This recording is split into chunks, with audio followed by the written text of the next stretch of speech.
மக்களே, happy new year. பால் பாயாசம் எப்படி பண்ணுறதுன்னு வாங்க பார்க்கலாம். ஒரு டம்ளர் பால் எடுத்துருக்கேன்.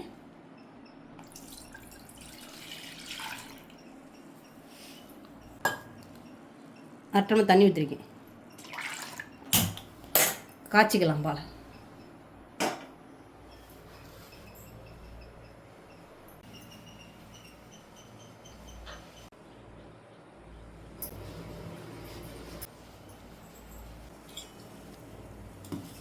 பால் நல்லா காஞ்சிருச்சு. சவரிசியை போட்டுக்கலாம்.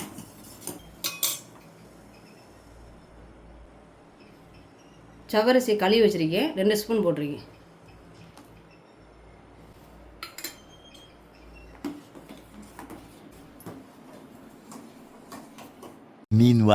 நாங்கள் 3 கோயிலுக்கு போனோம். பெருமாள் கோயிலுக்கு போனோம், எங்கள் குலதெய்வங்க கருப்பசாமி கோயிலுக்கு போனோம், பிள்ளையாருக்கு பூஜை கொடுத்துருந்தோம், அங்கேயும் போனோம்.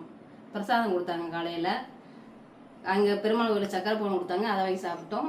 பிள்ளையார் கோயிலில் கேசரியும் சாம்பார் சாதம் கொடுத்தாங்க, சாப்பிட்டோம். சாப்பிட்டு முடிச்சுட்டு பூஜை முடிக்க 9 மணி ஆச்சு. 9 மணிக்கு மேலே தான் வந்தோம். நீங்கள் எங்கெங்கே கோயிலுக்கு போனீங்கன்னு சொல்லி கமெண்ட்டில் சொல்லுங்கள்.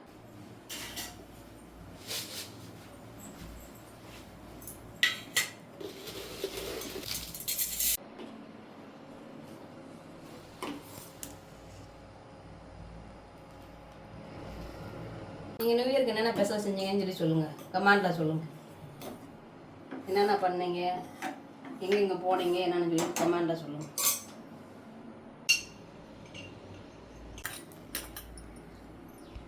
சேமியா போட்டு வறுத்துக்கலாம். லேசாக வறுத்துக்கிட்டு அதுக்குள்ளே போட்டுக்கலாம், பாலுக்குள்ளே.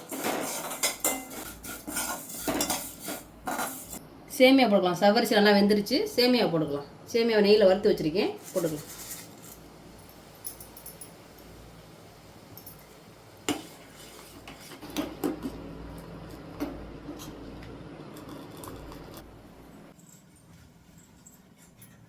ஏலக்காய் தூள் போட்டுக்கலாம்.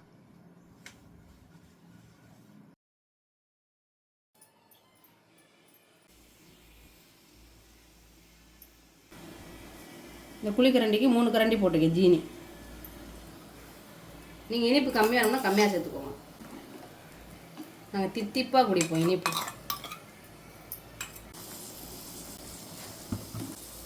நல்லா வெந்துருச்சு. ஜீனி எல்லாமே கரைஞ்சிருச்சு. நெய் கொஞ்சம் போட்டுக்கலாம். நெய் காஞ்சிருச்சு. முந்திரி பருப்பு கிஸ்மிஸை வறுத்துக்கலாம். முந்திரி பருப்பு பொரிஞ்சிருச்சு. கிஸ்மிஸை போட்டுக்கலாம்.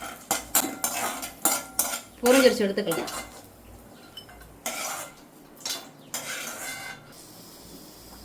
முந்திரி பருப்பு கிஸ்மிஸ் போடுங்க.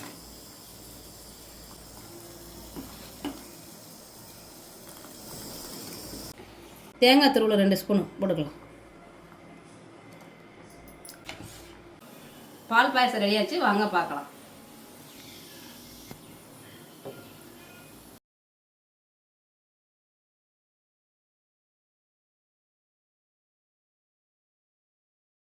இனிப்பான பால் பாயசம் மாதிரி இந்த வருஷம் உங்களுக்கு இன்பம் மலரட்டும்.